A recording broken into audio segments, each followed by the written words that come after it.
Welcome back to another episode. Fire away with your Windows questions in the chat or send them to DougBetts at LiveWindowsTraining.com. We are live and ready to help. All right, good morning, good afternoon, good evening. I have several topics up my sleeve. If you have questions in the chat about issues that you're dealing with, the way you put them in is a single digit number from 1 to 8. So like 1 space and then your topic. Any words that you put between quotes will become the name of that topic. A viewer asked a question that in a comment about how much I charge for investigating possible scam emails. I've got new developments in my own use of Synology backups I'm really happy with. Got new developments for solving my pain point with Gemini, potentially, and I think it will. I've got a rather hilarious AI failure story. Several other potential topics on the horizon. I looked at my time slips for this week, and just as a maybe point of interest, I had 26 time slips this week, charged a little over 18 hours. And that was spread across 10 different clients. You may have questions come up along those lines. If Tony's in chat today, I want to make up my faux pas for missing his points. And yeah, so that's what we're looking at. Alrighty then, where to start? I have these emails stored. Let's see, 7 emails stored from some of them from myself, some of them emails that I flagged coming in. None of these are actually from viewers. So if you have a topic that you want to discuss, this is the time to be putting that into chat. Start with the topic number, because if you just type it in the chat, I'm not going to see it. Oh, looks like I've got, what do I got there? Participants panel turned on. So I see Domain 2000 and Grish Labs, Bill Stodd. Hello to the 3 of you. That in the upper right corner is showing who's active in chat currently. It means they've put a chat message in during the last 5 minutes. Change that display a little bit. And Richard Rogers, hello. Okay. Client says, got a call from a client. He's a CPA. He connects remotely to his client's computer. His client has a rather large farming operation, but single person owner. And my client says he can't connect remotely to that computer. And he says, I've been on the phone with him. He hasn't done anything different to his computer. I haven't done anything different to my computer. We've tried restarting both computers. Can't get remote connection. What do you think happened? And I responded, well, it doesn't matter what I think happened. Let's just figure out what happened and fix it. So I said, what I need to do is I need to connect to him remotely.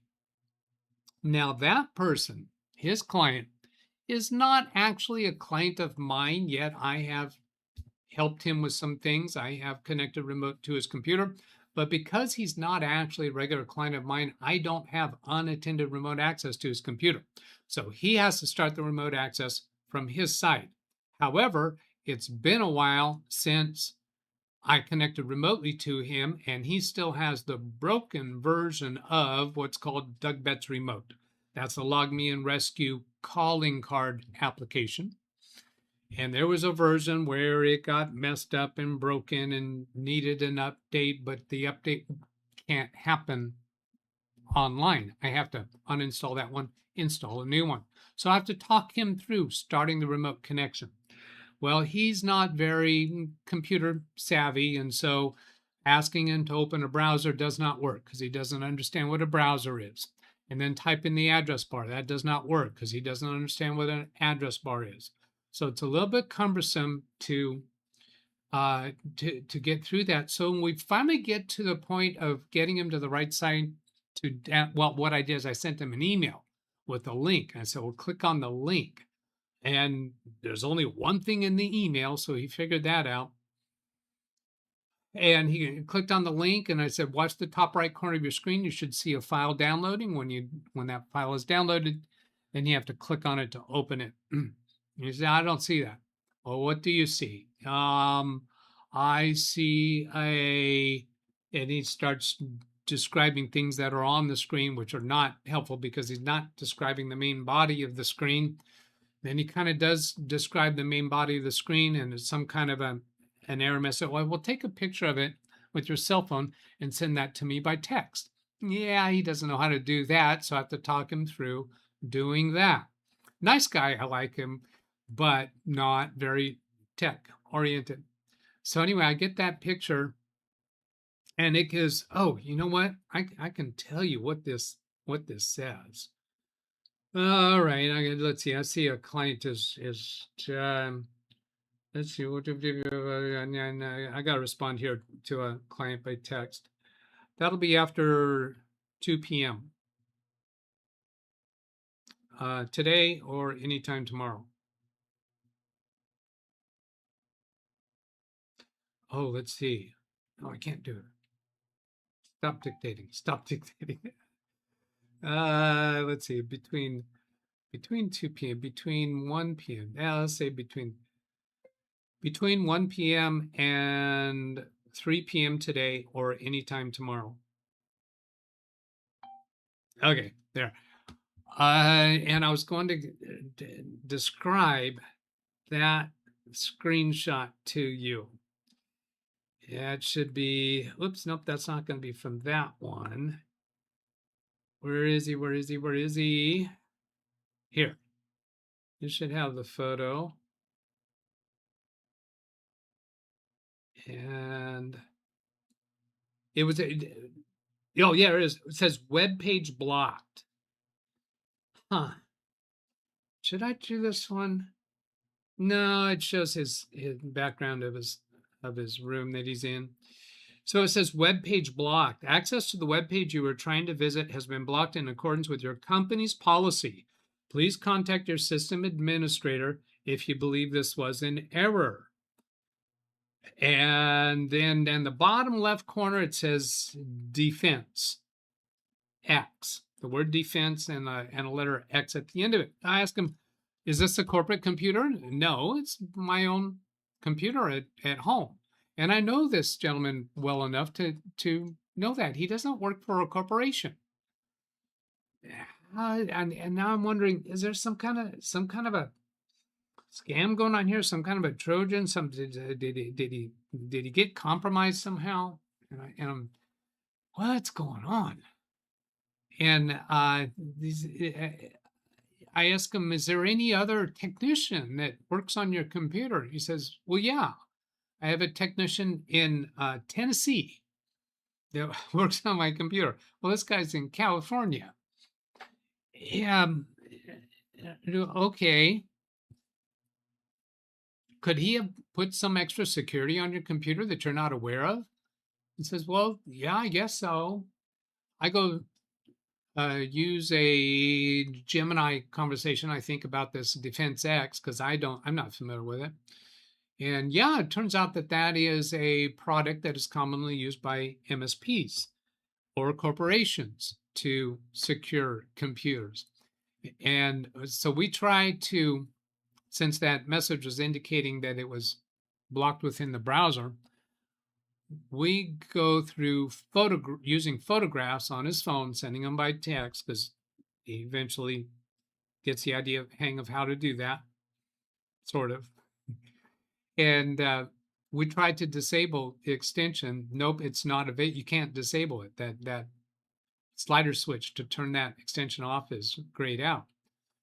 So I said, well, you're going to have to contact your support person in Tennessee and ask them to allow remote connection. So now I realize the reason why my client can't connect remotely to his client's computer using remote PC is because of this security program that's been added without this person's knowledge or awareness, probably without his conscious knowledge. since he's not real tech savvy. So anyway, he calls him, gets through to him on a Saturday. I think this was last Saturday, as a matter of fact. Gets through to him, and the guy remotely fixes it, so remote access is allowed. And within 2-3 minutes, the problem is resolved. My client's able to connect to his computer. But my point is, when the client says, I can't do such and such isn't working, why do you think that's happening? Or can you give me any tips of what to do? And my most prominent in my mind is, no, that's futile. Let's just go figure it out, because it's very often not what I originally think, or the first thought that comes to my mind. So let's go just figure it out. Don't have to speculate on what it is. I've had that many, many times with clients, and they'll say, something's going on with my computer. When you were connected that last time 2-3 days ago, did you do that? Was that because of what you did then? Usually not. Greg M is asking, why did this person not contact the tech in Tennessee? My client did not have that tech in Tennessee. That was not his person. My client, who was having the problem connecting remotely to his client's computer, that was something I set up. That was broken, so he contacts me. Makes total sense. His client, who has the MSP in Tennessee, that he didn't know even the term MSP, that relationship was unknown to me and my client. All right, let's see. Do we have any topic? Nope, no topic panel. So nobody has put in a one space and then identified this as a topic. You get points for doing that, And let's see, that's topics. Live participants crawl at the bottom panel here. So as far as I know, there's no topics coming up in the chat. No questions for me in the chat, because they have to be done with the topic system. I'm not going to go read chat anymore. That was just driving me freaking nuts. Okay, my next. That was the first email that I had flagged for today. Next email that I have flagged for today. Oh, the AI fail. No, I don't want to talk to you. Whose credit won? I don't know. Let's see. Okay, so I have a 1 o'clock appointment today that client just responded to, so I'll give him a thumbs up for that. So I have to quit on time today. And Greg M saying, yeah, they probably disable remote connections. That was probably a default configuration of that Defense X program. Yeah. Oh, and a AI chat. And do I even need to bring up my Gemini chat about it? I don't think so. Kenny Kosovo had asked a question that I responded to, I think, last week, and I got to, we had a follow-up conversation and regarding time, because it's late for him in Kosovo right now. And so I had asked my Amazon Echo device, what time is it in Kosovo? And it was different than what Kenny claimed, because Kenny claimed that he was in 9-hour or 10-hour time difference. Yeah. And I think, if I'm remembering right, the Amazon Echo device was saying that it's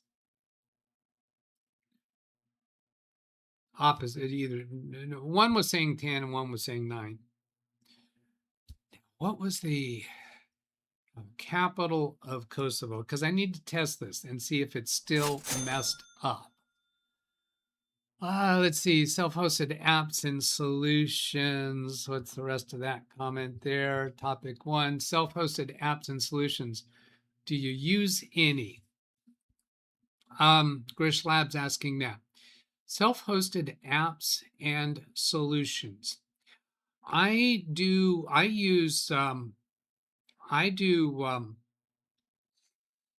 Python scripts, which I create with the help of Gemini up till recently. That might be changing here. So those apps are essentially Python scripts that I'll put on a client's computer to perform certain process. But I'm not actually hosting those. So I think I'm going to have to say my answer is no to that. And, but I'm not quite sure that this definition of self-hosted app. See, I'm assuming that you mean I have a computer here that provides some kind of service to my clients.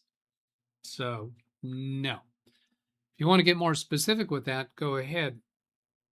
And then coming back to here. So I gotta ask Google here. What is the capital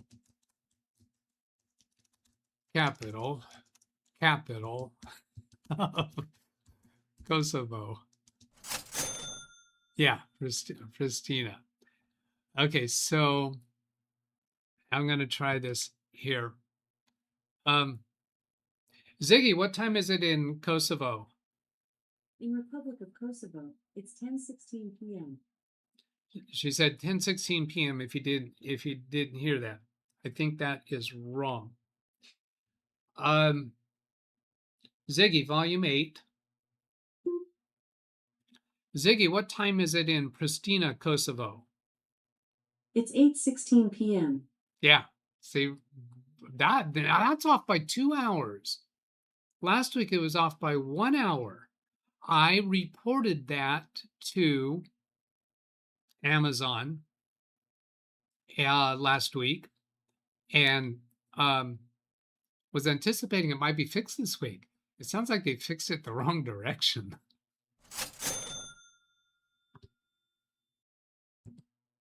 Okay. Oh, look at this. Boom. Nope, you can't see that. Baby Beast just crashed. Let's do this way. Baby Beast just crashed in front of my eyes. Uh-oh, spring just sprung.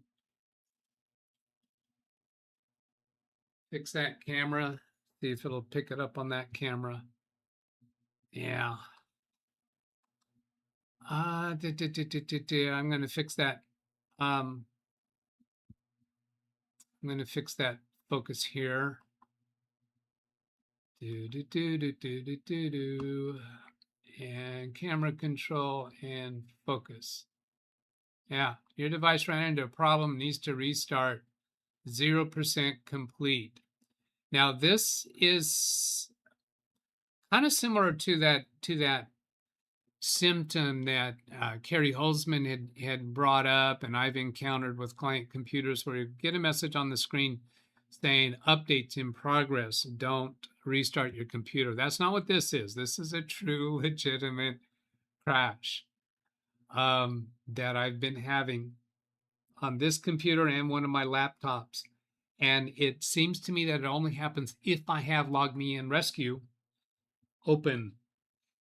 And LogMeIn Rescue went through 2 updates recently, and it doesn't do updates very often. And I thought, yes, they fixed it. They fixed it. Please, they fixed it. No. Now, the reason why I think LogMeIn Rescue is the source of the trouble is that if I don't have LogMeIn Rescue open, I have not experienced a crash, but it is usually always open. So I haven't had it closed for enough percentage of time to say that it is the culprit. All right. So we got that one.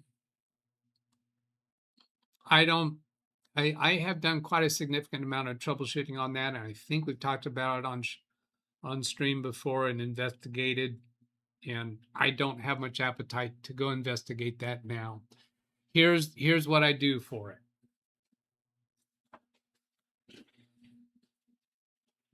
Hold the power button down for baby beast. This is not big beast. This is not going to crash the stream. Hold it down until that screen goes dark. I know you can't hear me very well right now.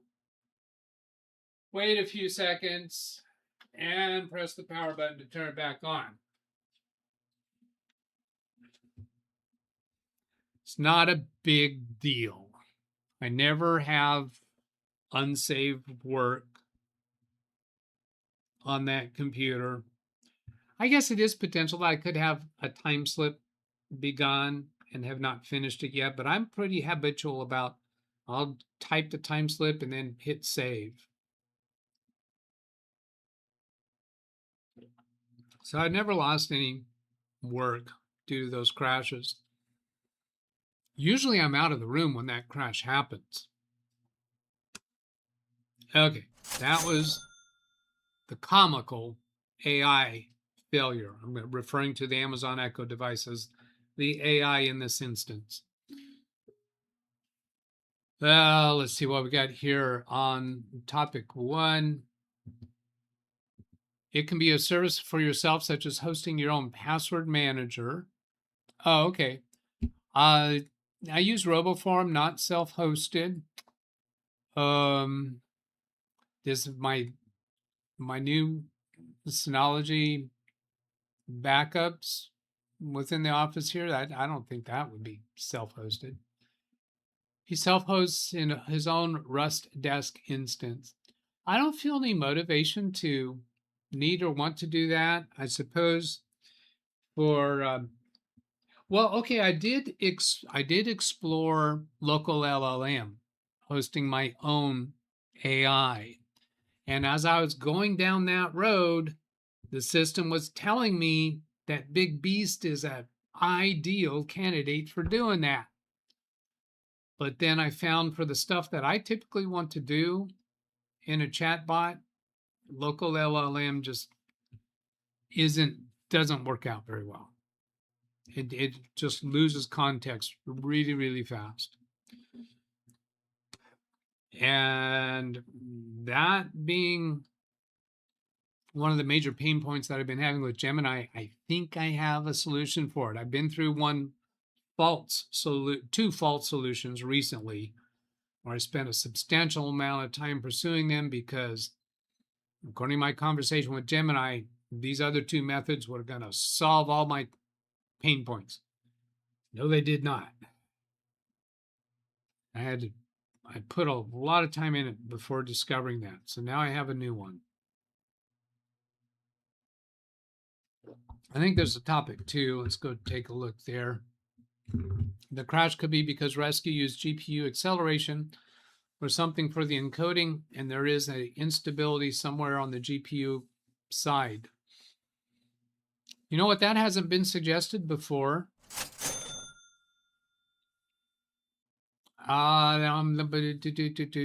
Here's what I'll do for that. I'm going to pop that out and highlight that in the actual chat, compose an email message to myself, and use the word crash for the subject, and then just paste that comment. And I'll take a look into that. That's not a half bad suggestion.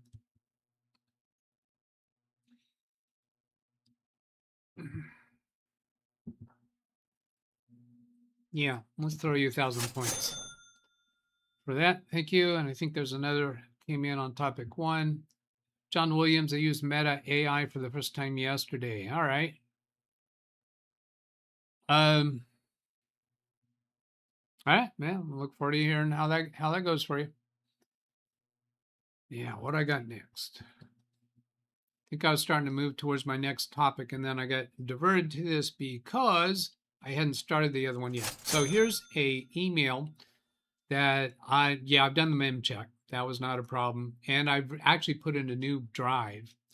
I've done so much on that. All of your suggestions now are probably going to be things I've tried before, except for that first one. If you do more suggestions, I'm going to hold off on reading them until later. So I'm going to turn to this. I received an email that had me thrown. I did not recognize it right off as a scam, yet it just looked weird. You know what? I think I'm going to practice my blurring capabilities here. I didn't want to show this email because it exposes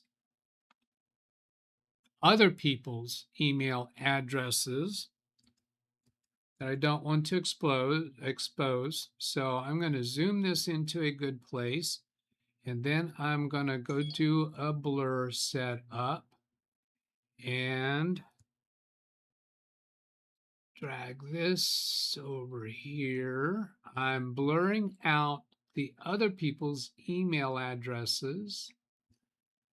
And then, let's see, yeah, when I do that button, it shows me that whole thing. And then I actually have the blur in the right place.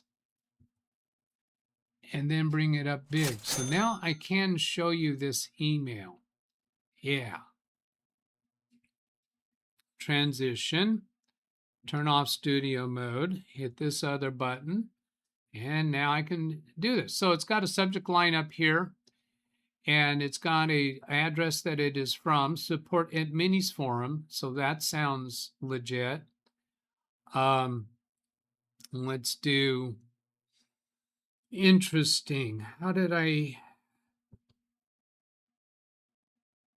going to take another run at this. Studio mode, and then that button, and then open projector. Okay, close projector. I see what I did there. This is me always working to get better at doing this. Wait, what did he do wrong? What did he do? I'm not going to tell you. Okay, so then if I do that transition, turn off studio mode, and do this. Okay. Dear customer, hope this email finds you well. Here are steps to troubleshoot your device. Voltage check, verify power supply, use voltage test, check manual for standard, device reset, disconnect power, memory, hard drive, open the chassis, memory check. Oh, what is this? I didn't send any requests. Support at Minis Forum. Why am I even getting this? And then I realized, oh yeah, Minis Forum is that forum generally for mini computers, not from any one specific manufacturer, I don't think. I think it's kind of a broad thing. But the thing that bothered me about this is that this line here above the red dot was a whole bunch of email addresses that they're letting me see. So this is a situation where they sent the email to a particular individual, and then they put a whole bunch of other email addresses on the CC line, not the blind carbon copy line, but the CC line, where everyone else, you're showing all these other email addresses. That doesn't sound like something that Minis Forum would do, but there's no links in this email. I don't understand where the scam is. So I did a screenshot of the whole thing, pasted it into Gemini, and I didn't say that I think this is a scam. I just said, evaluate this email for me. And it did identify it as a scam. Now, you can't see the actual clue that Gemini saw. You can't see it right now because of the zoom level. So I'm going to change the zoom level. Let's get this back to this way. Close projector, and we'll go back to studio mode and bring that back, and I'm going to change that zoom level so that you can see what the clue was, where the clue was. Let's see. Well, that's interesting. No zoom level whatsoever exposes that. And that's probably part of the reason why I didn't see this. Huh. How can I expose that clue for you? Wow, that's even more interesting. Hey, what? Where did that go?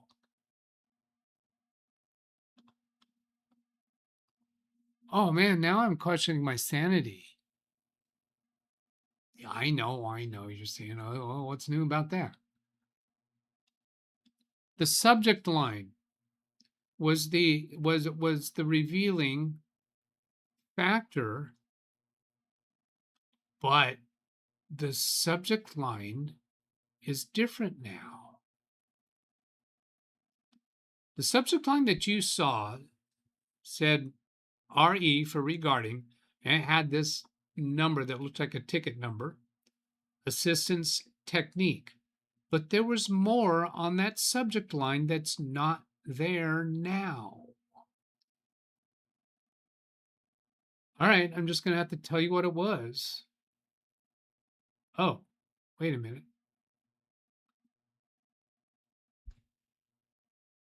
I'm conflating two different emails. I was talking about this email and trying to describe what's on the next one. Yeah, sure enough. So this particular email was not identified as a scam at all. The only reason why I flagged it is I'm saying, why is somebody from Minnie's forum sending out an email exposing all these people's email addresses? That's why. And I think I was hoping Kerry Holzman might be around because I know that he has engaged on that forum. That's not good computer practice. That's not good, cybersecurity practice. So for a Minis forum support, but is that even a company? I don't know. If somebody knows what's going on there. Minis forum, just a volunteer operated forum, or is that actually a company where somebody can call themselves Minis forum support? Very poor form to be exposing other people's email addresses. So that's all that topic was about. If somebody wants to create a topic for this, it'd be quotes, Minis forum within quotes. Okay. Yeah, because the next one is what is also going to need a blur, I think. Let's turn off studio mode and go to the next one.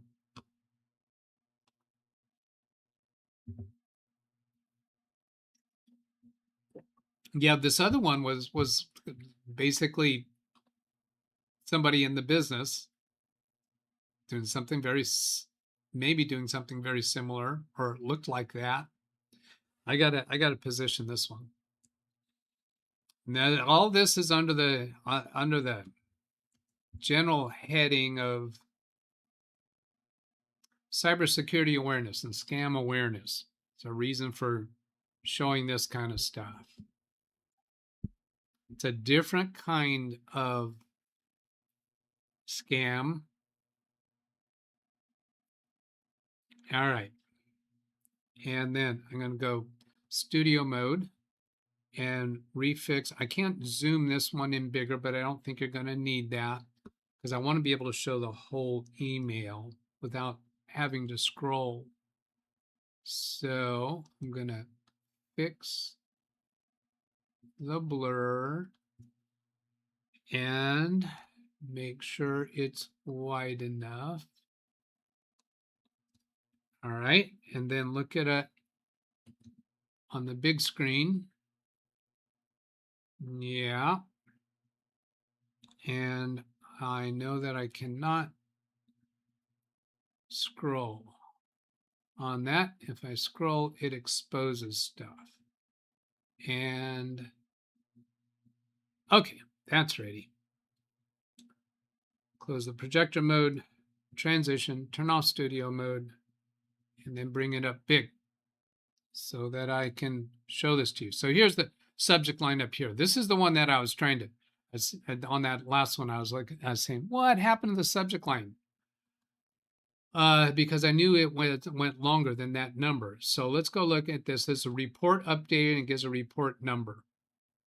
The email coming from Cloudflare, abuse at Cloudflare. That sounds like a legitimate email address, right? It says, hello phishing scams at antihotmail.com.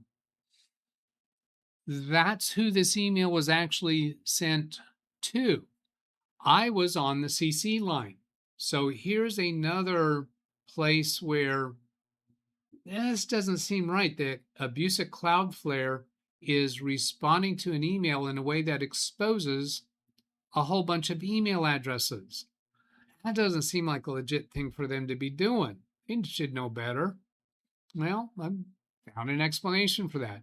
Your report such and such has been replied to. Note, when responding, please make sure to keep that number in the subject line. So I'm looking this over really close, trying to figure out what is the scam here.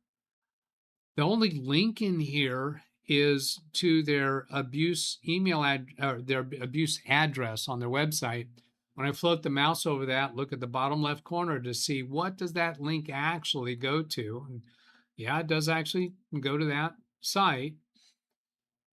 This address does not accept or process abuse reports. Use the link below to submit your abuse report.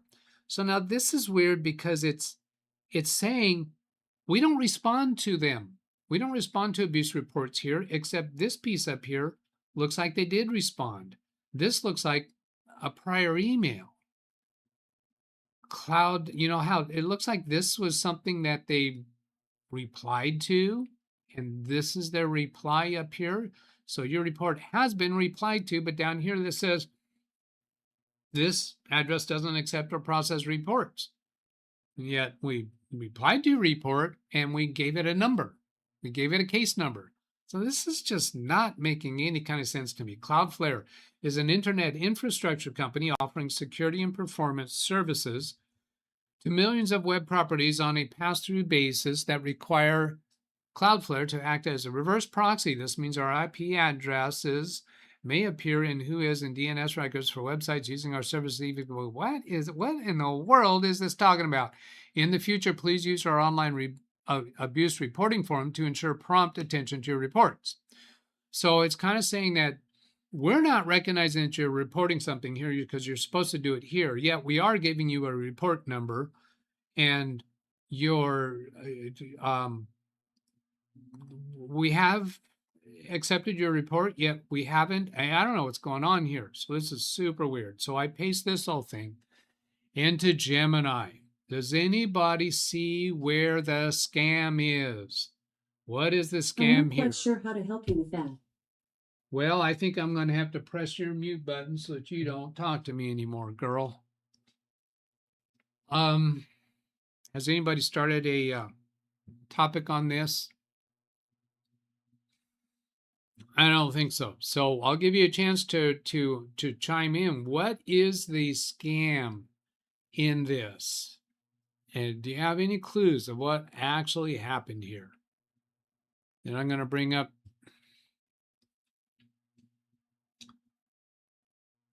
chat here. Going back to topic 1. Meta AI worked well with an issue I had with Facebook. Okay, great. And then topic 2. There's about the crash and the mem check, and I responded to that. And then there's also a topic S, which is social, and that's just because Bill said, hi, Doug. Hello, Bill. When you say something that sounds like a hello, Doug, hi, Doug, something like that, it automatically gets assigned to topic S. I don't think there's any topic C's for read chat. True that. Okay, so what happened here? Let's see. Go back to this one. The scam. What somebody did, what the scammer did, is they sent an email to abuse@Cloudflare. Let's see, did somebody get topic 3 here? None of those topics are named. You know you earn points just for naming a topic. Again, I would look at the raw message headers to see where the email was actually sent from. Yeah, okay, but I don't think we need to do that. And I think you'll agree with me once you hear the story. Come back to here. What somebody did is they sent an email. All right, I'll give you that before I go there. The scam is trying to get people to the site by making Cloudflare bounce the, there you go, bingo. Yeah, the scam is trying to get people to the site by making Cloudflare bounce the email to a spoofed from. Yeah, that sounds really close. CLOU flare? I don't see that anywhere. Oh no, he named it. He named it Cloudflare is what he was doing there to get the points because I suggested that. Or did he name any of the other topics? No. Here's what topic 1 is about. Here's what topic 2 is about. Okay, so back to this. What somebody did is they sent an email to abuse@cloudflare.com knowing the scammer knew that this is not the proper way to report abuse to Cloudflare. They know, this is my speculation here, but I think it's safe. They know how Cloudflare is going to respond to this. So what they did is they sent that. When they sent that to abuse@Cloudflare, they put a whole bunch of CCs. The scammer put a whole bunch of people on the CC line. They didn't want to use blind CC because they want Cloudflare to see all these addresses because they know what the Cloudflare automatic response does is it automatically does a reply all, automatically replies to everybody. So Cloudflare did not choose to expose all these email addresses. The scammer used a vulnerability in the Cloudflare autoresponder that does an auto-respond to abuse@Cloudflare. That autoresponder is configured to automatically reply all to everybody, which kind of makes sense that it auto do that. And what Cloudflare does is it tells your report, gives a report number, and tells you what the way you're supposed to do it. The scammer doesn't care about any of this. What the scammer knows is because they put in all of these targeted email addresses, the scammer is targeting these email addresses. They want, because these are high interest email addresses to the scammer, targeting these people. They know that this is going to be, these are people that have certain level of technical awareness and capability and curiosity. What the scammer wants is the scammer had cleverly put into the report, in the subject line, they actually put a URL.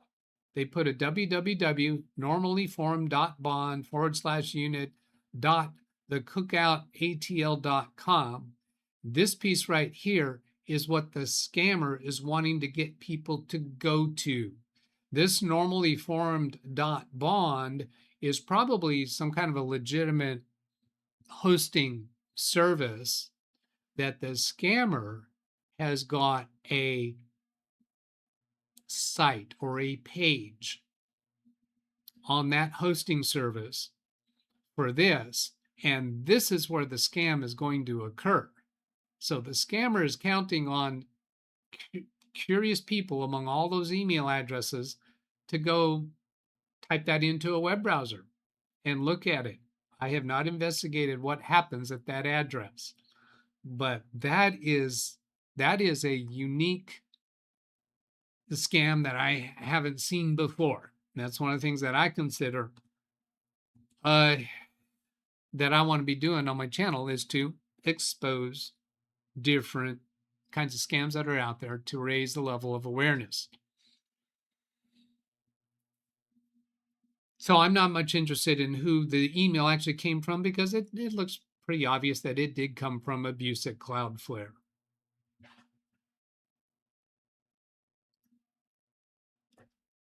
All right, let's get that off screen. I got to get that email off screen before I turn the blaring off. The blurring off. As far as I know, we don't have any other topics, questions that have come up. There's a Cloudflare, another message on Cloudflare. Let's see, it's topic 3.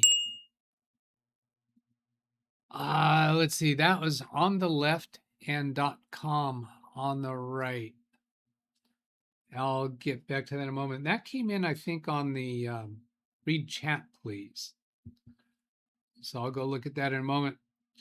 Can't type. Grish Labs, this is common with Google bounce scams, where you get added to a non-existent group of some sort, but it contains the message the scammer is trying to convey. It bypasses spam filters. That's exactly what it is. Bypassing spam filters coming from Cloudflare. And that is a very close description to how Gemini described it to me, calling it that kind of scam. So 500 more points to Grish for adding that description. Now, let's see, on read chat, please. Nope, that's not what it was. Where was that last one that came in? It must have been one of those. I'm not sure. I thought it came up different. It came up in green. All right, let me go check and see, because that did not make a whole lot of sense to me.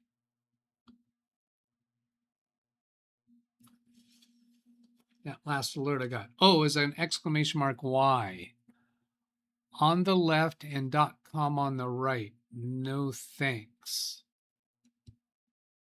/ on the left and .com on the right. I think he's referring to that.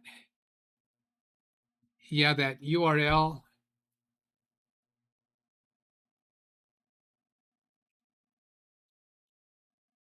Do I understand what you're saying there?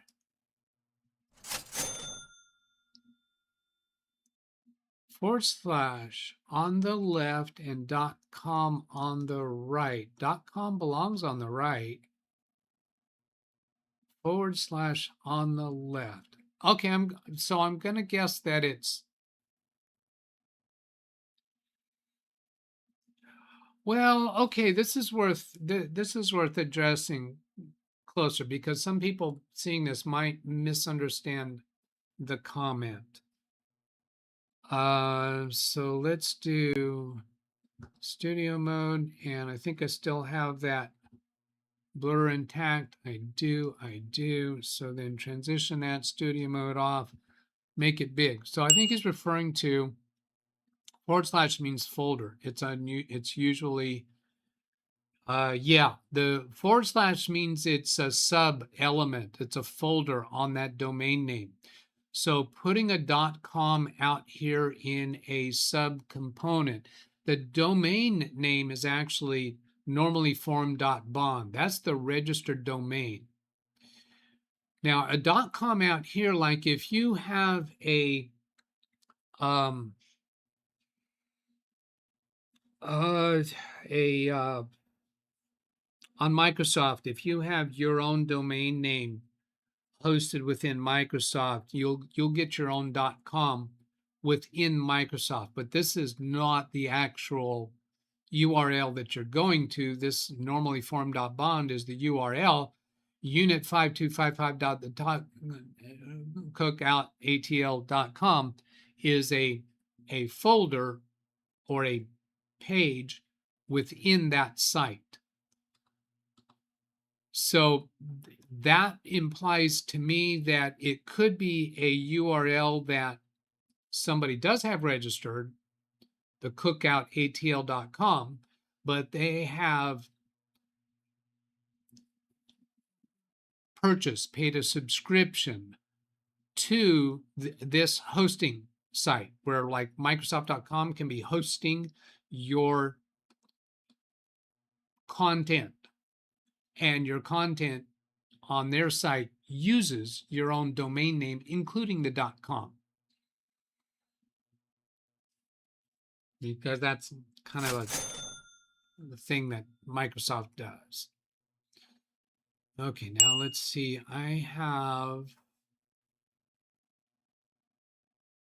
Let's go back to here first.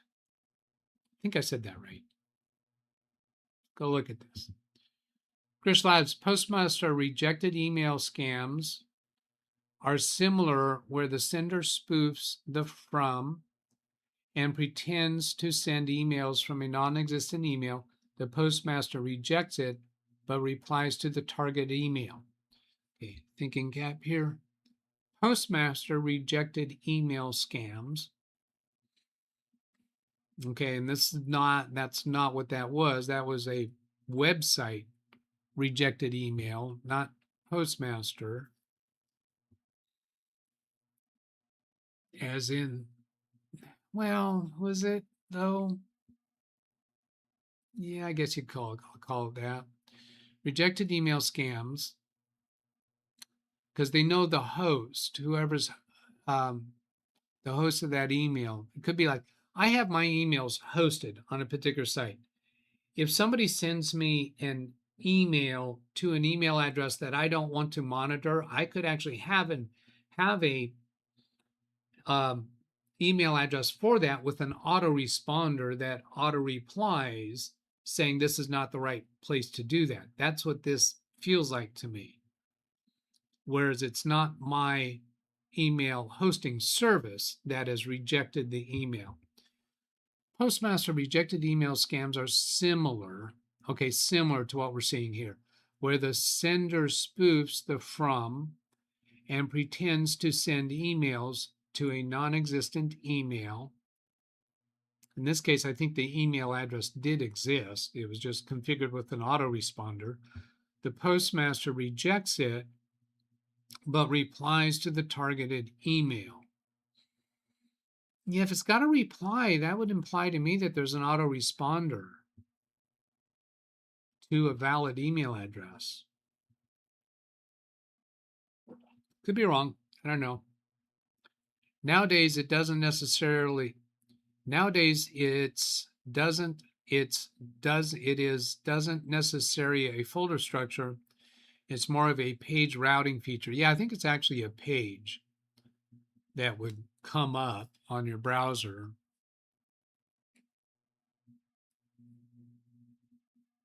And probably when you go that address, it might automatically add a .html on the end.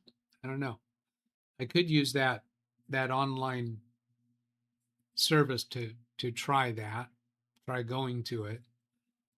In that, I am going to have to remember what that service was that I subscribed to. That it's a virtual PC, cloud-hosted virtual PC. Topic panel, unnamed S. Oh, I guess I just didn't go look at S yet, or didn't move down to it. Yeah, to clear that. And that's got them all cleared. There we go. Now, what do I have next? Get another comment from Cloudflare. The big question is where the CC mails are generated from. They're generated from the scammer. I think that's pretty clear, is that the scammer sent an email to abuse@cloudflare.com and put in a whole bunch of CC addresses, and that's who the scammer was targeting.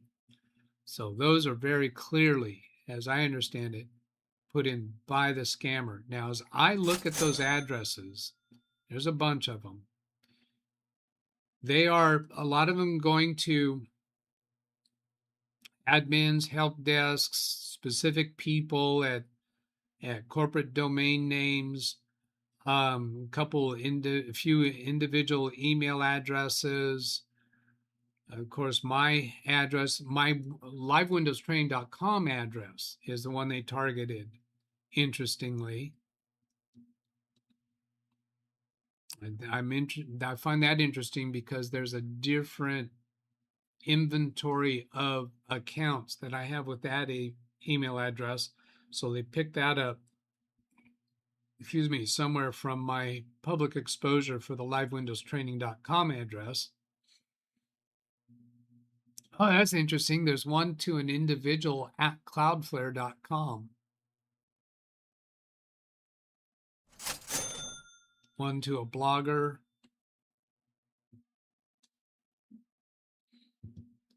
It's not common nowadays to have URLs containing .html and things like that, since page routing nowadays is dynamic. But I've seen a lot of times you put in an address that does not have a .html, and when you get to that site, it automatically has a home page, an index page, and that has a .html. I think, unless that's changed recently. Is that my old school thinking still in play?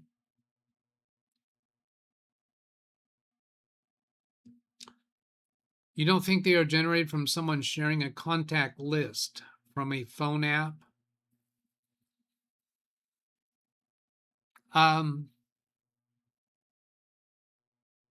That's certainly, it depends upon the level of scam that the scammer is perpetrating. Certainly it is possible, but these addresses, a lot of them that are on this list do not look like addresses that would be on anybody's phone contact list. Like admin at antihotmail.com, that was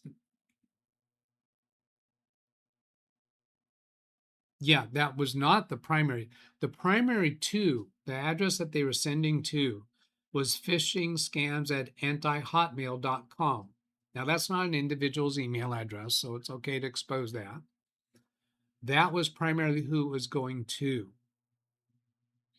And then in the CCs, there was admin at antihotmail.com, so same domain name, but not something that would be in somebody's own contact list. Admin at noobtech.in, contact at noobtech.id, abuse at noobtech.in. See, they're not things that would be in somebody's contact list. But this whole thing that you bring up, Phil, when somebody sends out humorous things to everybody in their contact list and includes your email address on their CC line, phishing culprits and scammers will get hold of that from somebody in that list who has been compromised and get hold of that address. And then that gets you on a phishing list. So when somebody is sending out humorous emails or their club newsletter or whatever they're sending to put a whole bunch of people on the CC line, I want to educate them. Please put them on the BCC line, because you're exposing all of those people to phishing scams and other evil things. By doing that, don't do that. Don't do that. Grish Labs, the irony is hilarious. Someone is phishing with a phishing email address. Yeah. Well, they're trying to get to somebody who might be just the right level of tech awareness to see the URL in that subject line and try going to it. So sending it to people who monitor phishing at such and such could be that kind of person, and that kind of person could be somebody with a level of access in their corporate system that could be a good target. So, I mean, it feels to me like it's a higher level list of targets than many phishing scams would be. CC'd lists are a gold mine for the culprits. Absolutely. Phil says many people install apps on their phone and the app says it needs to access your contact list. Yeah, and they that if it's a free app, that could be how they are paying for the app by selling that information. So that is a dicey thing to do, and something that's really makes us all very vulnerable. Now, on the upside, the fact that this is so pervasive. I mean, my addresses are out there, so there's no way. You've got to start from the very beginning, seeking to be a privacy person to keep yourself out of being exposed like that. I was contemplating the other day about talking to my daughter and my grandson. You know, he's 12 years old, and letting the two of them start contemplating whether he wants to start cultivating his online presence to be privacy oriented. And at this point, he already, I think, has an email address that's probably exposed too much. So he would need to adopt a new email address that he's going to use for his accounts and such, but never put them on any kind of a list or a free service or a subscription account. And the other thought that occurred to me is freezing his credit. Go on to because kids, I believe at this our day and age, I think kids get social security numbers very young. Not certain about that, but I seem to remember hearing that. And it occurs to me that when I pitched that to my daughter and my grandson about setting up an account through the credit unions for him and freezing his credit, they might say, "What? He's not doing credit." Yeah, but somebody else could get hold of his social security number and his name and his birth date and set up an account with the credit services and steal his identity that way. And I just came across a story recently where somebody found out when they started trying to apply for credit that somebody else has been using their ID for it was like 15 years. They stole the person's ID when the person was like 8 years old, something like that. And they've got loans, they bought house, they bought cars using that person's identity. And huge problem. Actually got married under the kid's name. They adopted the kid's name. Hello, Sam Lazar. Was that the read chat, please? Is that how that shows up now? Yes, it is. And by the way, if somebody could test this for me, I don't think you have to do the exclamation mark anymore. I think C space is the read chat, please, but it doesn't get your comment onto a topic.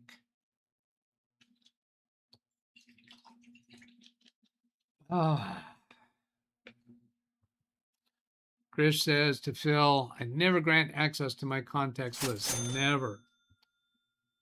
Chris, I mean, you get a social security number at birth. Oh, is that right?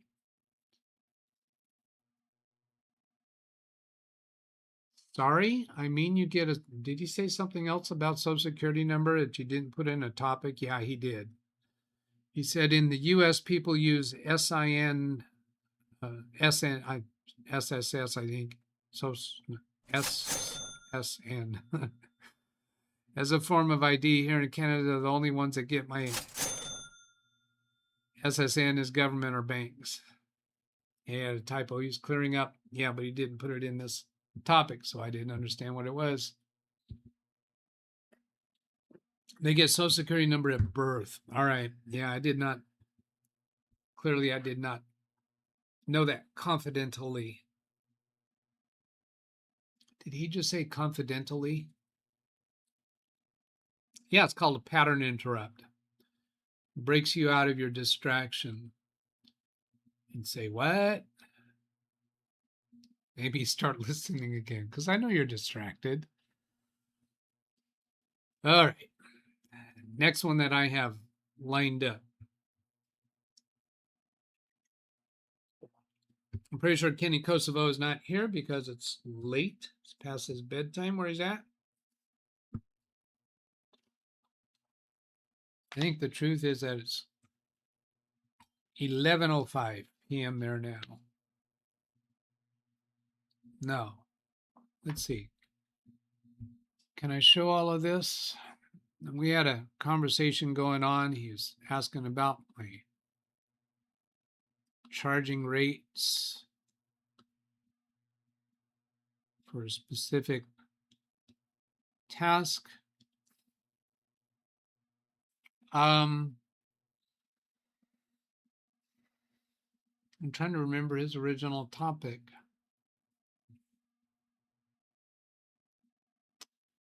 Let me go back and get that. Because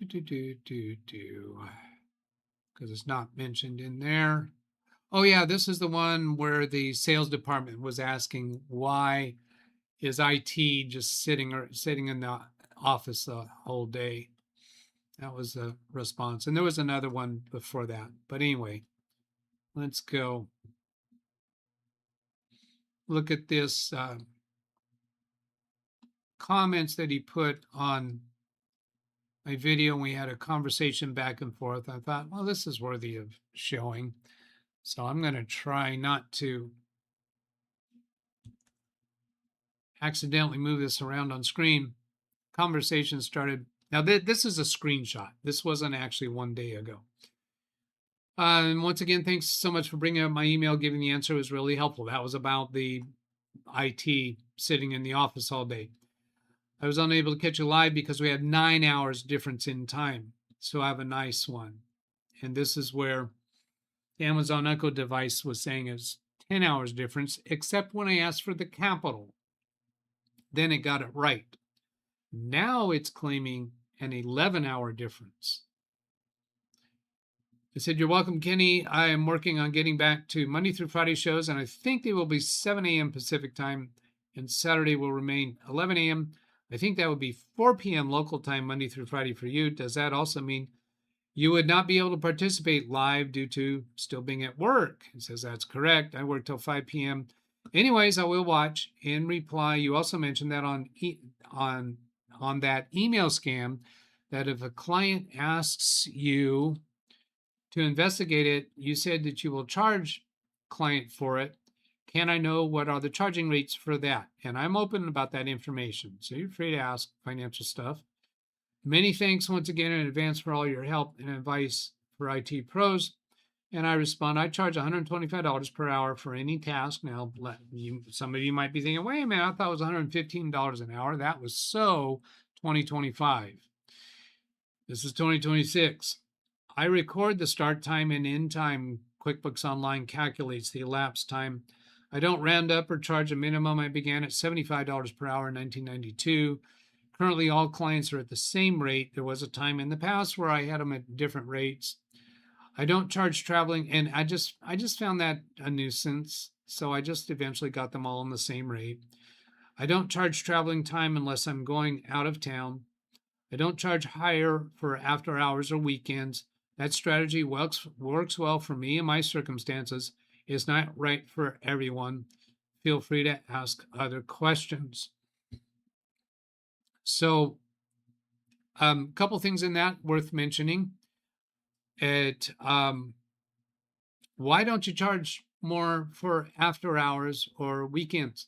Well, my reasoning for that is because I don't have family who is, upset at me for working after hours or weekends. I don't mind doing that.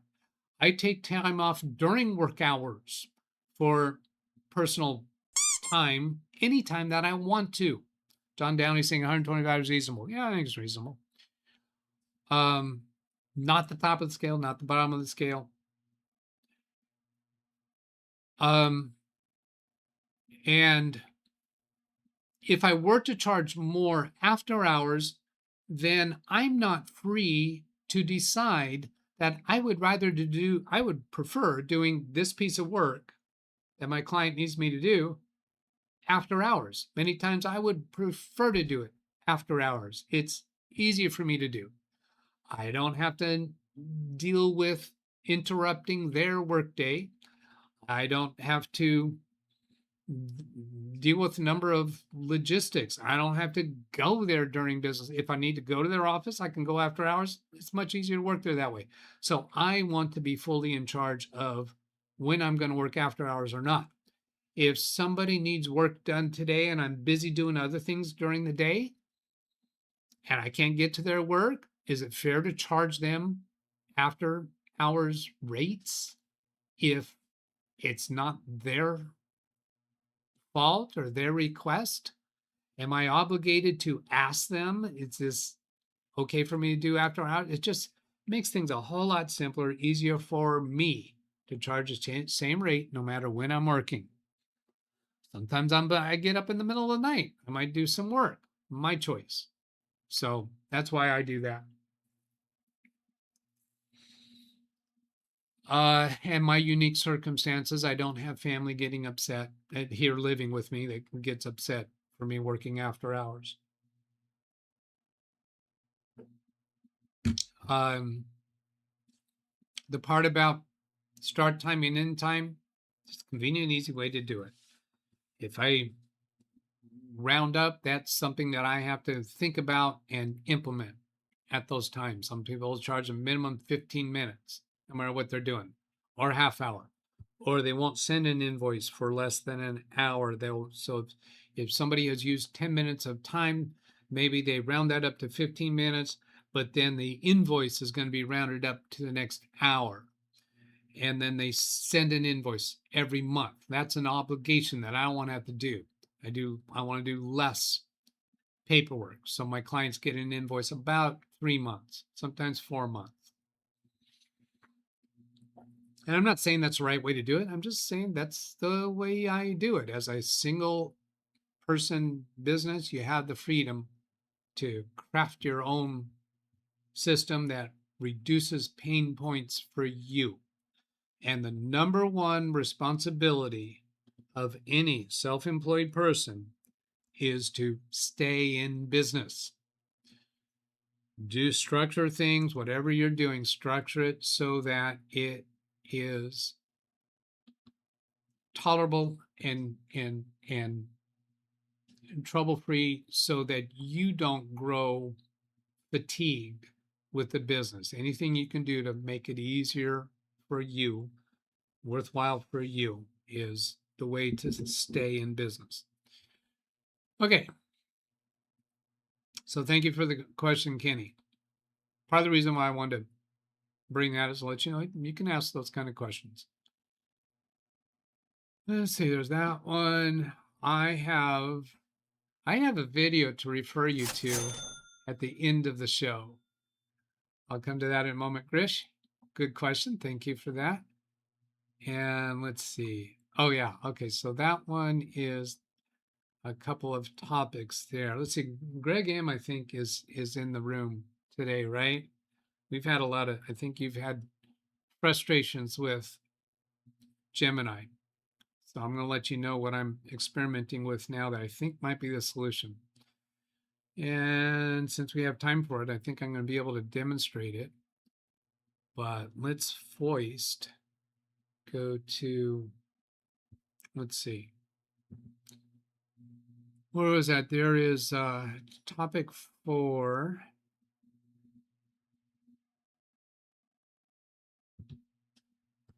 And topic C.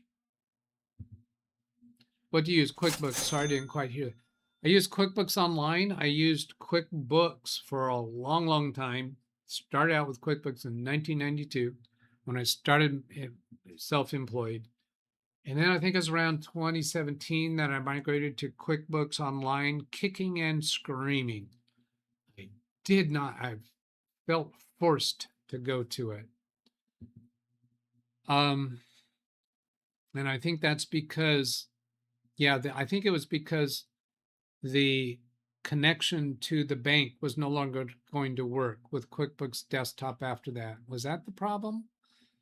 Or maybe they were going to a subscription model in order to keep that link going.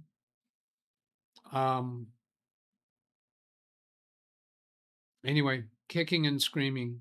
I'm still, I have made my peace with that devil.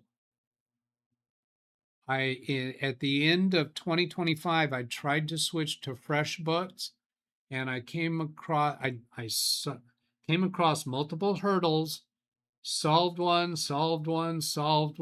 and then got to a brick wall. There is no solution for that, and that is a deal breaker. So I had actually started doing my live invoicing after the first of this year for a few days on FreshBooks, believing wholeheartedly that I was done with QuickBooks Online. I had actually canceled my QuickBooks Online subscription and then hit that brick wall. Then I had to reevaluate that subscription price for QuickBooks Online that had just been growing by leaps and bounds year after year. Is this brick wall is bowing down to this brick wall? That's a mixed metaphor. Is it that price savings difference between the two products? Is that going to cause me so much more pain that I'd rather pay the high price? And I wound up saying, yes, I'm going back to QuickBooks Online. And just, really, really difficult to get over that decision.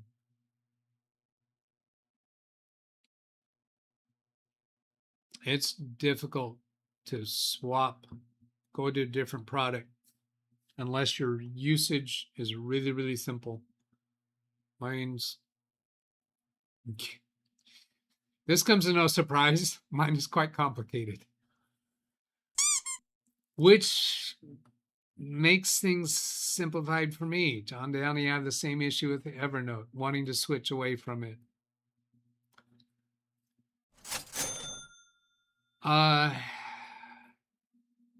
Grish says, also we'll repost into a topic. What you charge is really location dependent. Yes. And circumstances dependent. Can't make money charging $125 in LA, for example. Yes, right. And you probably can't make money not charging for travel time. So I didn't explain why I don't charge for travel time. The reason is in Fresno, I'm about 15 minutes away from any client location. And I want to be completely free to choose when I go and where I'm coming from. And I show up when I show up. And when I go back to enter my time slip, it's very convenient to go to a tracking application that I installed on my phone that tracks where I am at what times. It shows the time I arrived at that location and the time that I left that location. Now, if you're going to charge traveling time, it ought to be from your site to their site and maybe round trip back. But I typically don't do that. I'm going to their site and somewhere else. So that means if I'm going to charge travel time, I have to charge, I have to add the amount of travel time on each trip, which I could do.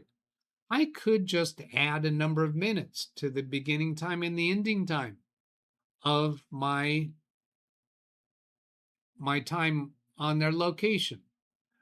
So I could justify it, but I have chosen it just simpler to just take the number on the app. And so now what that means is there are times when I show up at their site and I have a start time, and when I leave their site, I have an end time, and I'm literally there for 5 minutes. And they get an on-site service charge for 5 minutes. Now, as a service provider, you might really cringe at that and say, oh man, that is killer. You've got gas, you've got your time, you've got your logistics of your day. But what I see this as is when my client sees an on-site charge for 5 minutes and a description of what I did that got somebody back to work, that maybe got the whole office back up to work and running, what kind of impact does that have on them from a loyalty point of view? When some other technician comes along and tries to steal that client from me, that is just a wow factor that nobody can steal that client from me. Now, that kind of thing doesn't happen often enough that it actually hurts me financially. And I'm in Fresno where everything is 15 minutes away. And I've usually got something else that I can do on that same trip. And maybe I do something else while I'm at their office, and it's not actually a 5-minute service call. So there's a lot of upside to doing that. What plan do you use as a sole proprietor? I'm not sure what you're asking about. You might be asking for my healthcare plan. You might be asking about my form of business. You might be asking about my day timer. Do you want to be more specific? What are you asking? What is my plan? What plan do you use as a sole proprietor? QuickBooks plan. Oh, okay. Yeah, that's specific. It's not so much now. By the way, I'm not a sole proprietor. For tax purposes, I'm a S corp, so I'm a corporation. But that doesn't determine which QuickBooks Online plan that I use.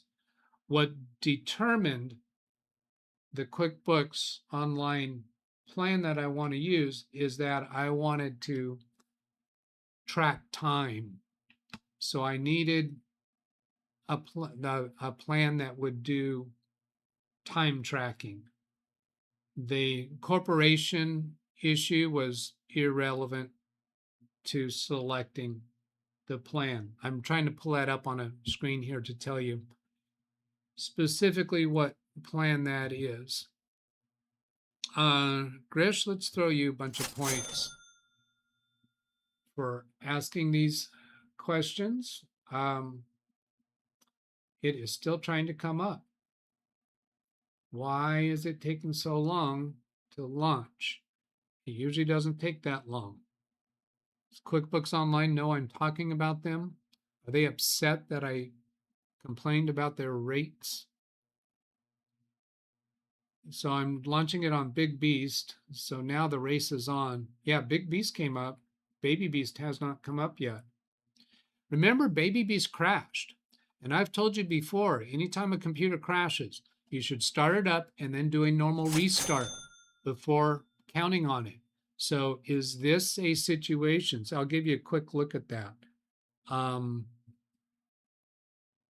There's Baby Beast still trying to come up.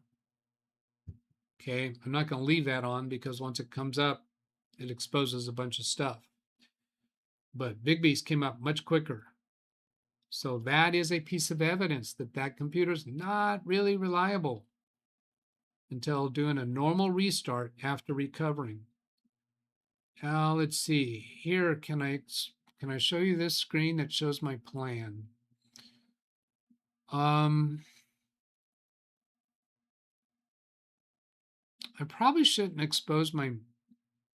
No, merchant ID is public information, right? Isn't it?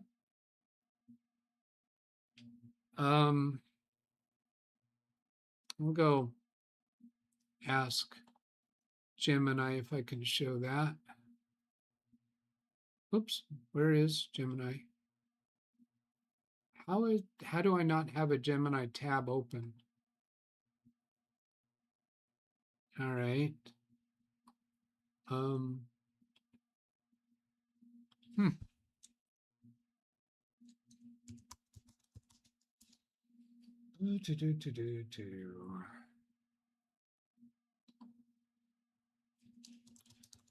Is merchant ID in QBO public? Info that I can expose, because I'm an expositionist. No, QuickBooks Online merchant ID is sensitive, non-public, should not be publicly. Oh, all right. Well, I almost blew that.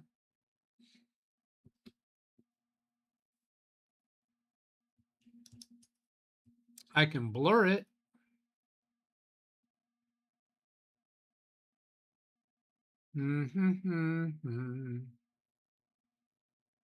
Anything else there? Yeah, it's all okay. So, close my projector, studio mode, do the blurs, and we'll fix blur 1 to blur out my merchant ID. It is right there. So once I bring this on screen, I have to remember not to scroll around, which I don't need to. And then I'll open that in projector so I see it big. So I'm actually showing this to you. And then studio mode off, and then punch here. So there it is. It's $1,242 a year. And under that blur, it shows my merchant ID. And it next charged June 7th, 2027. So what happened is after June, or when I was coming up to the annual subscription renew, I knew that I wanted to change to FreshBooks. And I took a few months to put that together and to try to figure out how to make it work for me. So June of last year, just before it, I changed it to a monthly subscription. And then in January or February, March, you know what? No, it wasn't. I stayed on monthly subscription. I didn't go back to annual until June of 2026. That's why the next charge is next year. So I actually had when I decided to go back to annual, it was $1,242 with a slight 1 month or a couple weeks adjustment for proration, because the month was still had a few days, a couple weeks to go.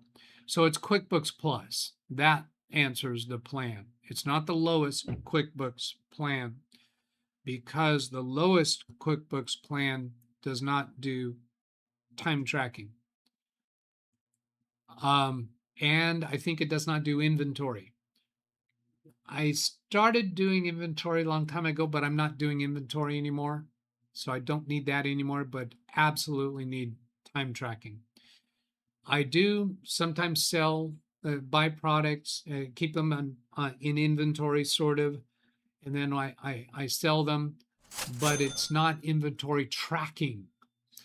Grish says, geez, that's so expensive. Yeah, it is, but I make a good living, and that is, QuickBooks is integral to what I do every single day.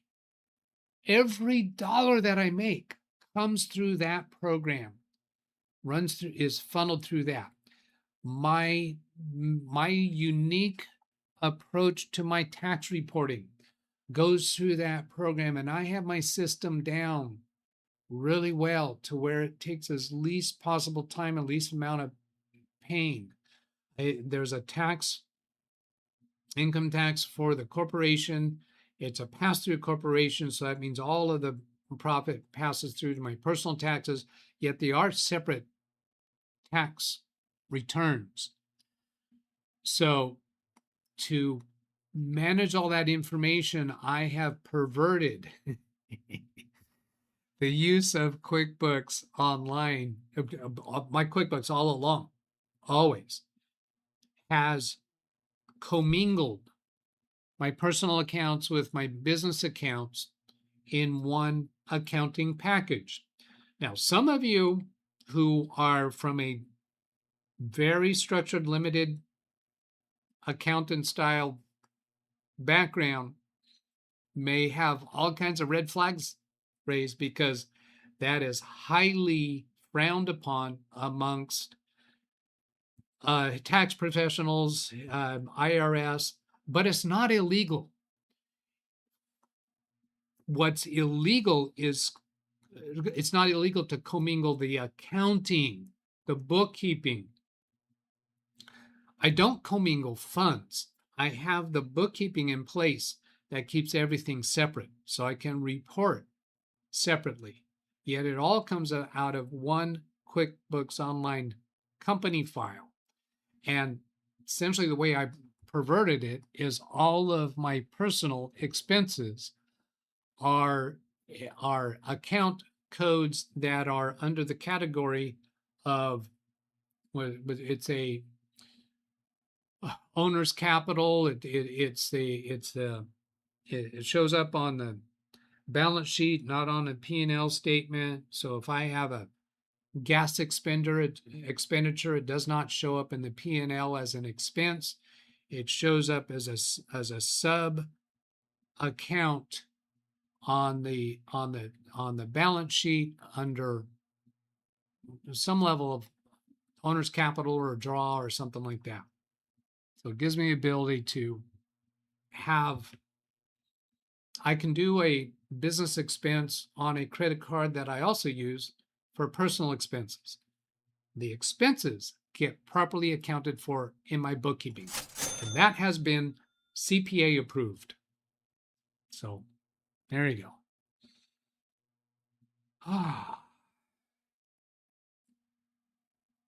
So I believe I answered that question. Let's get that off screen. Has Baby Beast come up? No, QuickBooks Online still has not come up on Baby Beast.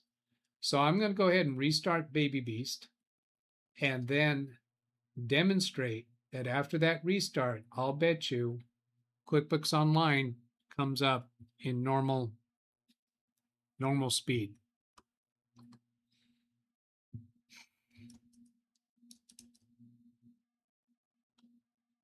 Now, I believe there's been some topic panel, topic 4 and C. C is read chat, please. And there's topic 4. I'm going to jump over to read chat, please, because those are probably going to be quicker. Yeah. Now, if you did a good morning, Doug, it would automatically show up on the social, which that's where a good morning ought to be, is on social, not on read chat.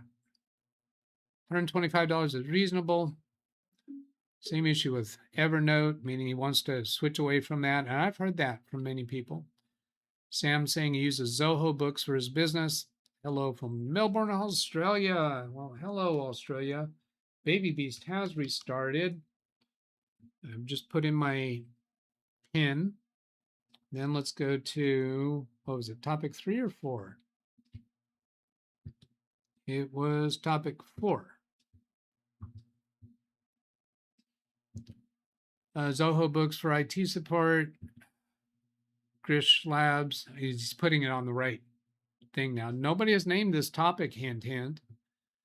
Geez, that's so expensive for anyone who wants to start out small. Oh, for QuickBooks Online. I do not recommend QuickBooks Online for somebody starting out. You don't need it. Yeah, Zoho Books probably a lot less expensive. FreshBooks a lot less expensive. I don't know that I would recommend. Who would I recommend QuickBooks Online for? People who have QuickBooks Desktop, they have to go to a subscription model of desktop if they want to keep using it. I do have a client doing that. And that same client, that client owns 8 different businesses. He has 7 of his businesses managed out of QuickBooks Desktop, and he has 1 of his businesses managed out of QuickBooks Online because he wanted that one.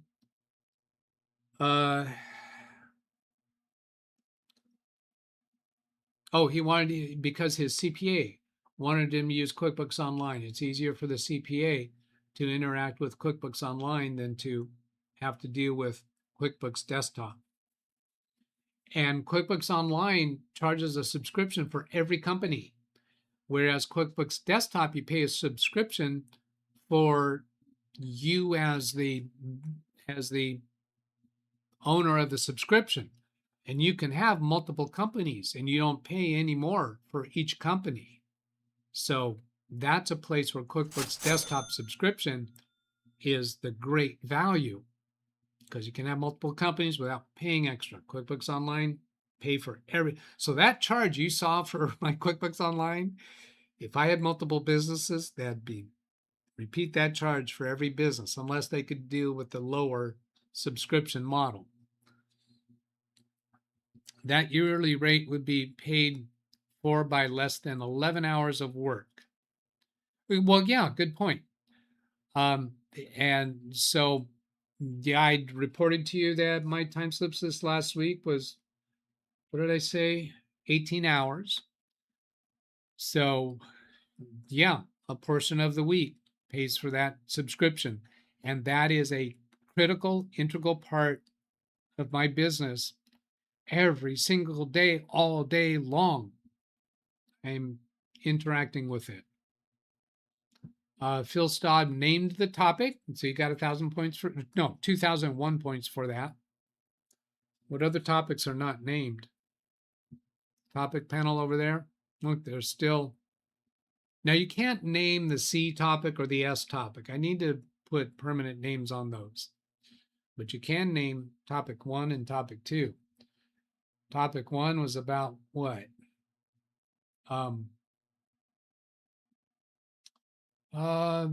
Self-hosted apps. That's what that was about. Topic 2 was about Baby Beast Crash. All right, back to topic 4.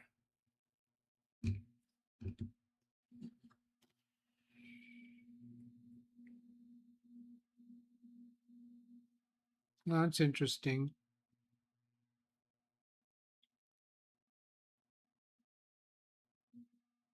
I guess I don't have a way to turn off my picture-in-picture in this display. I remember there was a time that I did, and I disabled that. All right, well, I don't think that's a big deal.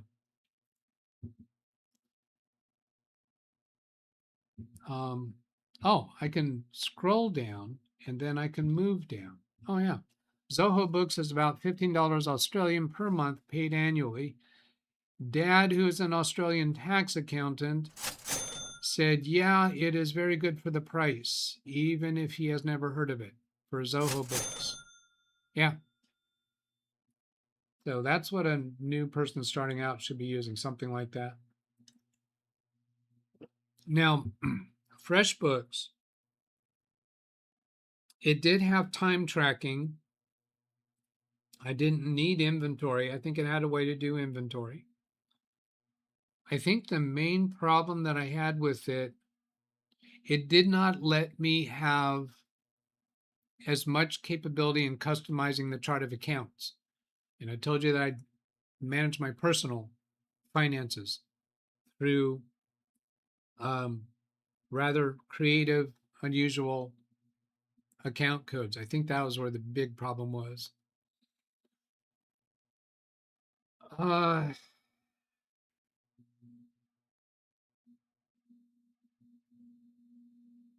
right, I just glanced over and saw a question from William's office, but he didn't put it in a topic. So you got to put it in a topic. Bill, I gotta stop that. I'm not reading the chat anymore. I'm not responding to direct chat. Put it in a topic. Type a single digit number from 1 to 8.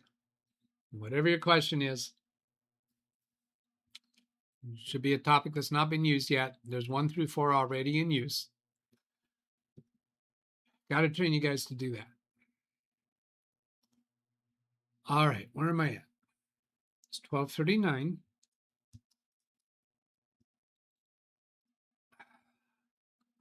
AI. EAIO. My new venture in AI. You've heard Greg and myself complaining about having to put in our rules in the AI in Gemini and then having it forget or lose context. So this one is AI Studio, aistudio.google.com. Now I had done a lot of, spent some time in it a long time ago. You see these old chats 9 months ago, 10 months ago. Had a lot of conversations in AI Studio, but I had not known of this issue or this capability in it until Gemini told me about it recently. And I responded to Gemini saying, I've been there before. I didn't know. But maybe they've improved it. So, and I'm still just feeling this out. So yeah, here we go. So I was just showing you the history tab. So I go to Playground, and here's the prompt to start a new chat. And this can be treated just like Gemini. You can have these tools grounding with Google search. So if you want AI Studio to be able to be able to search the web at large, then you have to have this capability turned on. Code execution, I do not need, even though I do a lot of work with creating Python code. This is for AI Studio to run the code itself and test the code itself, which I don't want because I want to run the code from a particular folder where the other resource files are available. You could have it grounded with Google Maps, but I'm not doing things in AI Studio that references geographical locations. URL context. Seems like there was another one. Yeah, because I want, if I put in a URL, I want it to be able to understand that. But the real thing, Greg, are you around? Is system instructions over here on this right side. We've talked about my AI protocols for coding, my AI protocols for chat, for general chat sessions, and other things. But in system instructions, you can create a new instruction, and on this drop-down list, I just did these instruction 1, 2, and 3 just to test, just to get familiar with how this works. And it turns out this works in the best way possible. So I have this one called All Chat Sessions and Programming Protocols. So those are my two main complex set of rules. And Greg has found and reported in the past that when he tries putting this into the personal Gemini gems, and I think another feature is you can't put this much stuff in there. But this handled it with breeze. I put both of my protocol files into here and it accepts it just fine. What this means is when I start a new chat session where I'm going to be doing programming or coding work, I don't have to go to my Google Doc that has all of that, do a copy of that all, and then paste that into the new prompt. I can just come over here to System Instructions and select the rules that I want to use for this chat session. And these system instructions do not fall out of context over the 30 prompts. Gemini Studio is free. You ask Gemini how to configure it. You do have to go into your Google account configuration and enable it, but it's free. So if you have a Google account, personal account, you should be able to enable it. You have to go turn it on. Ask Gemini how to turn it on, and it'll walk you through it. So whatever kind of chat session I'm going to have, I can choose one of these, and then those instructions are going to stay in context. Now, I haven't yet done a 30 prompt and response programming session, so I haven't proven it yet, but I think so. So, and you don't have to have a paid version. Gemini rules was the technique that Greg was using, and it's limited. Now, AI Studio is not designed from the ground up for general interactive chat sessions. AI Studio, the purpose of it is to create apps. Right over here where it says New App, My Apps, and gallery of apps from other people that have been made public. So these are apps.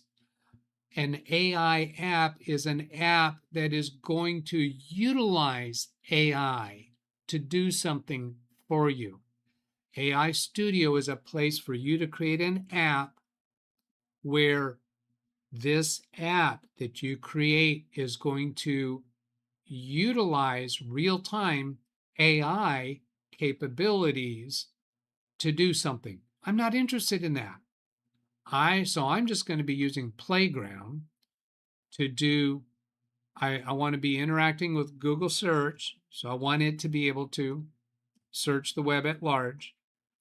And I'm going to be just doing the same kind of Gemini chats that I've been doing, but here in AI Studio. It's free for everybody, according to Gemini. And many of the things that Gemini has referred me to as the solution to my pain points, it said was free.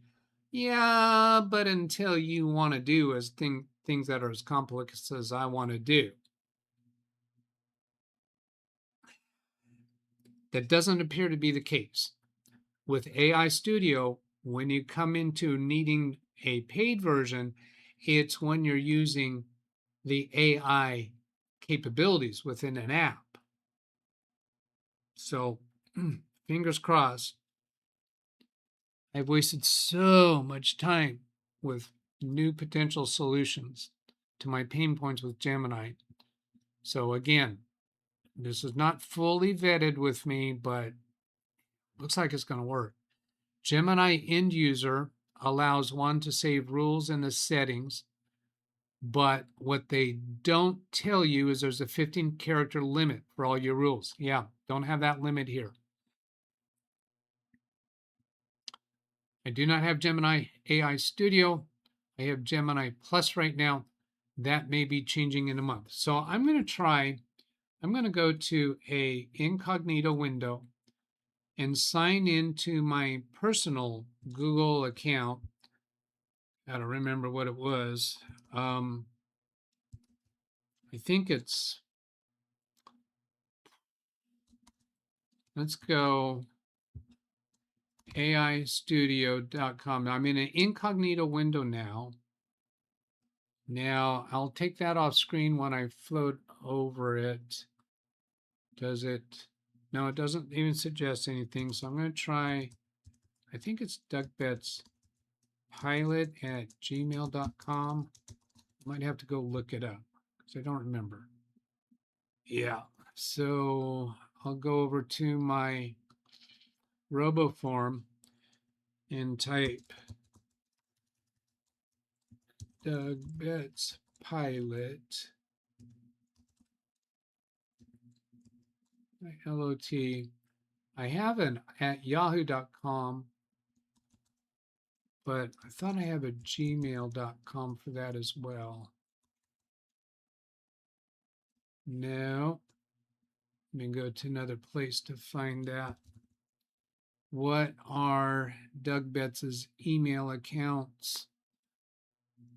I know there's a Gmail account. And I'm only saying that one because I know it's going to have a free.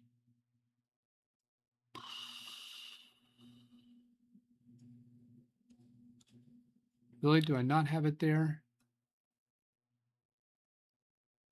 It would have to show up as a link.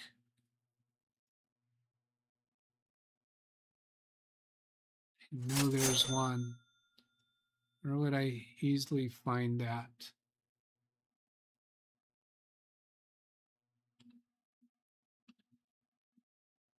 No, not that way.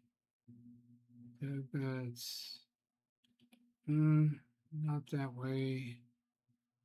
Oh, come on.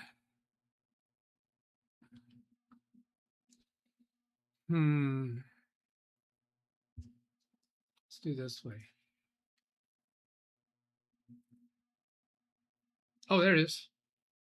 Yeah, I have it set up as a Chrome profile on BabyBeast. When I launch Chrome on BabyBeast, it offers me DougBettsPilot@gmail.com.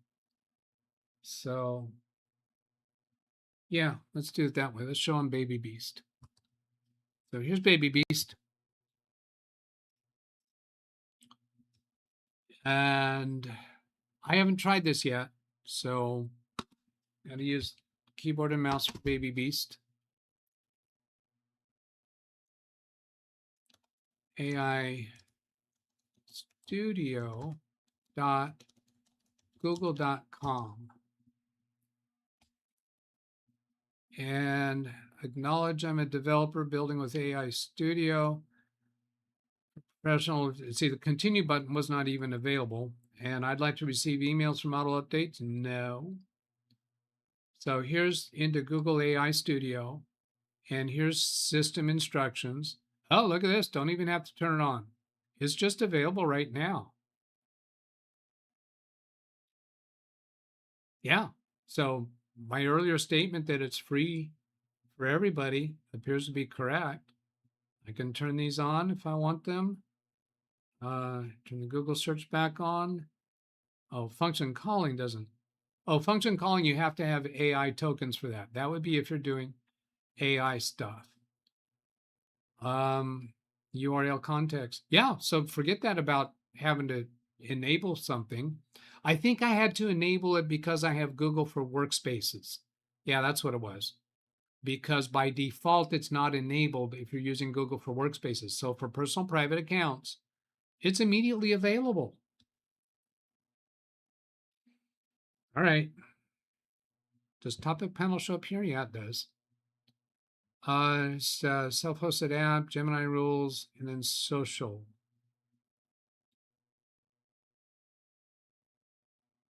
So let's stick on Gemini rules.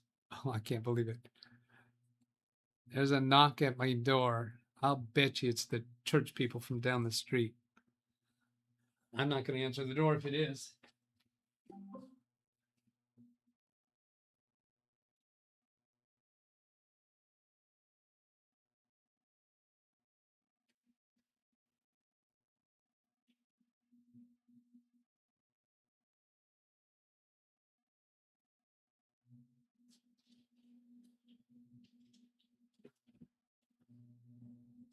Not the church people.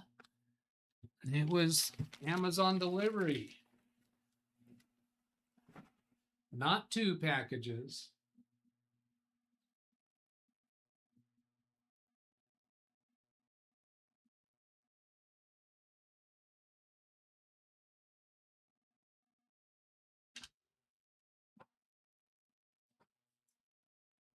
Three packages. I'll bet one of them is my new coffee machine. I got a new coffee machine. New coffee.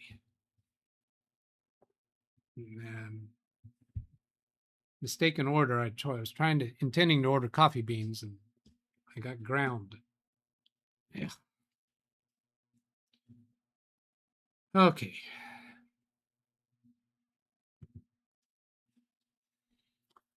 Do not have Gemini AI Studio. Yes, you do. You should go do it. Be able to go do it right now. aistudio.google.com. I do not code nor have any need to, just want to cut down on the AI from having short-term memory issues, amongst other things. Yeah, for your rules, your guidelines, things that you want it to remember, you can put them into those instructions, and that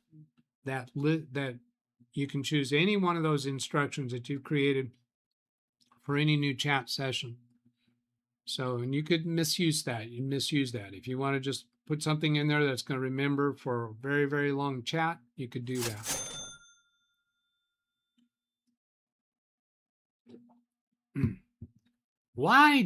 Greg says, why does Google do this? Now there is 2 spots to enter rules, and neither knows about the other's rules. Yeah. Well, this capability was created specifically for people to create AI apps for accessing AI. But yeah, they don't know each other's rules.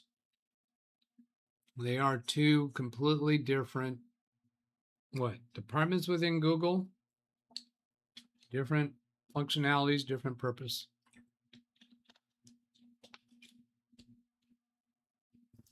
It'd be pretty sweet if every one of them had the capability of linking to a document that you have stored somewhere, say in Google Docs.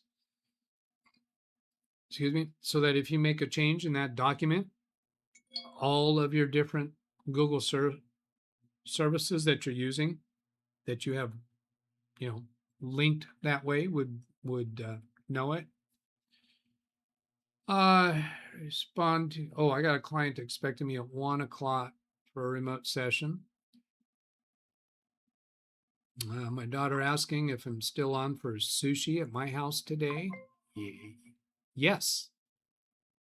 Looking forward to it. I will send you the privacy.com credit card details a little bit later. That's how I pay for it. Yeah, I'm going to pay for our sushi dinner, but she's going to pick it up. Using privacy.com, I can just give her a temporary credit card that works for one vendor, one store. Sweet. All right. Did respond to that. Got to wind this thing down. Client expected me on a remote session at 1 o'clock. Self-hosted apps. Oh, that's it. It's Greg named it. Got 2001 points for that. And the other one, social. So be kind and hit the thumbs up button, John Williams says. And he actually did it by putting an S, I think. Yeah. S space. So that works too. Thank you. All right. I finished the AI Studio. And the other one that I had there was giving an update about my use of Synology backups, using Synology to back up computers that are on the network. That's working out pretty happy, but not going to go into that now because I'm out of time. So here's the email address if you'd like to send a question or a story about something that you've experienced recently. That's a good thing to put in there. And other than that, I bid you adieu and have a great weekend, everybody. Catch you later. Goodbye.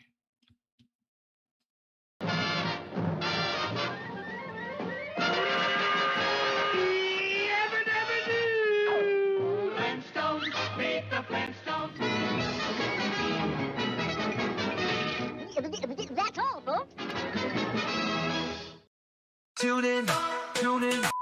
Days a week for Windows support, the help you seek. Send an email, leave a comment, join the chat. Our tech-savvy crew is where it's at. Not just me, but a whole community, helping you solve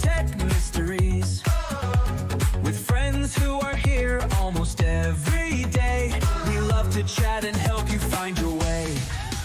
So subscribe now, be part of the team. For Windows support and more than you've dreamed. Join the fun, don't miss a single stream.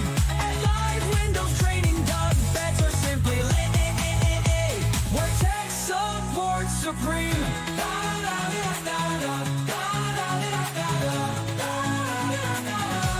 Where tech support supreme.